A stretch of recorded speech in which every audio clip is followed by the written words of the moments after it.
Herkese merhabalar. Bugün sizlerle beraber pratik ve çok lezzetli bir patlıcan meze yapacağız. Tarifimiz için şöyle 2 adet büyük boy patlıcan kullanacağız. Hemen patlıcanlarımızı doğrama işlemine geçelim.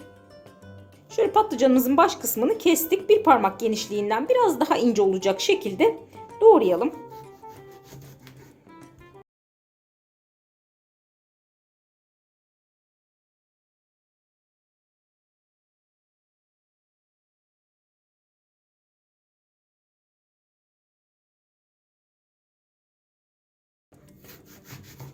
Şu baş kısımlarını kullanmayacağız. Evet, patlıcanlarımızın tamamını doğradık. Şöyle genişçe bir kaba aldık. Şimdi patlıcanlarımızı bir 10 dakika kadar tuzlu suda bekleteceğiz. Şöyle biraz da tuz ekleyelim. 1-2 çay kaşığı kadar tuz ekledim. Tuzumuzu ekledikten sonra da şöyle elimizle baskı uygulayarak tuzumuzun suyumuzun içerisinde erimesini sağlayalım. Ve bu şekilde bir 10 dakika kadar bekletelim. Patlıcanlarımız tuzlu suda beklerken biz de patlıcanlarımızın üzerine sürmek için zeytinyağlı bir sos hazırlayacağız. Şöyle kasemizin içerisine öncelikle rendelenmiş sarımsaklarımızı ekleyeceğiz. Arkadaşlar, sarımsak miktarını tamamen damak tadınıza göre ayarlayabilirsiniz. Seviyorsanız bol bol kullanabilirsiniz. Biz 3 diş kullanacağız.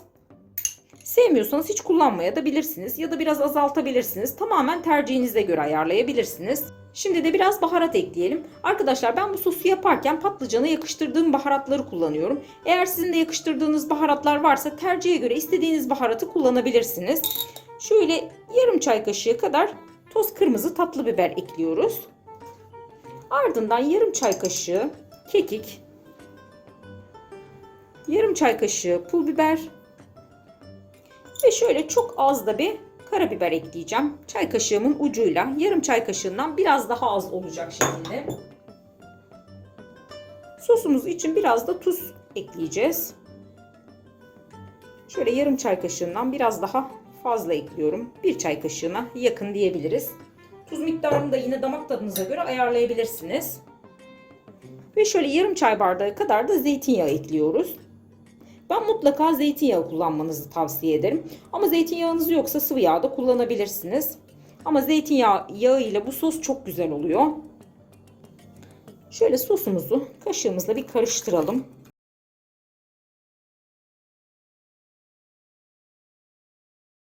Sosumuz da hazır. Patlıcanlarımızı tuzlu sudan çıkardık ve güzelce kuruladı. Patlıcanlarımızın sosu çok güzel bir şekilde içerisine çekebilmesi için üzerine çizikler atacağız. Şöyle çok derine inmeden 2, 3. Şöyle çeviriyoruz. 1, 2, 3. Şöyle yakından da göstereyim. Gördüğünüz gibi tam bu şekilde olması gerekiyor. Çok derine inmiyoruz. Sadece üst kısımlarını çizmemiz yeterli oluyor. Yani sos süreceğimiz yerleri. Şimdi de patlıcanlarımızı yağlı kağıt serdiğimiz tepsimize yerleştiriyoruz. Şöyle çizik attığımız kısımlarını da üste gelmesini sağlıyoruz.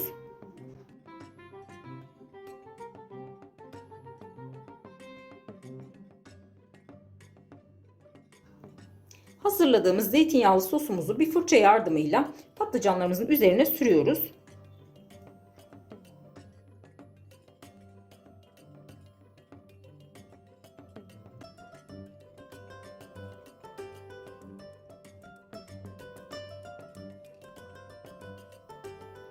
Şimdi şu kasemizin dibinde kalan sarımsaklarımızı da patlıcanlarımızın üzerine bölüştürüyoruz. Şöyle bir kaşık yardımıyla.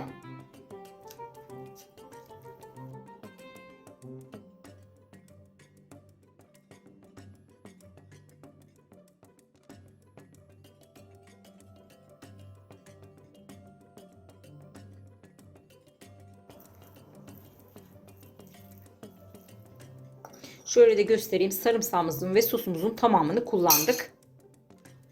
Patlıcanlarımızı önceden ısıtılmış 200 derecelik fırınımızda üzeri hafif kızarıncaya kadar pişirelim.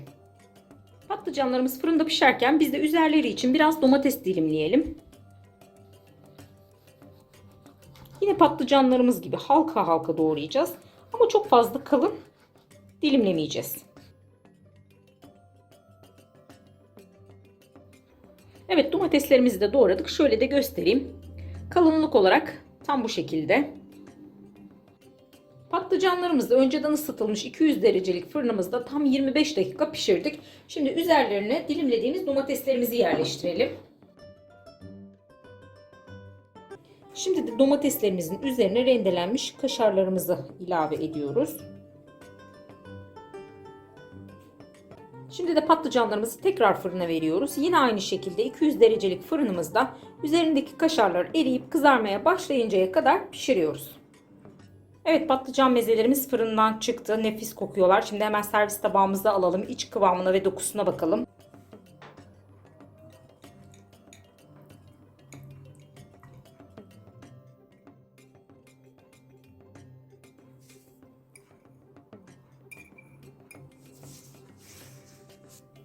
Arkadaşlar, muhteşem bir meze tarifi oluyor. Mutlaka denemenizi tavsiye ederim. Ayrıca videomuzu beğendiyseniz bize destek vermek için lütfen YouTube kanalımıza abone olmayı unutmayın. Tariflerimizi mutlaka deneyin. Deneyen herkese de şimdiden afiyet olsun.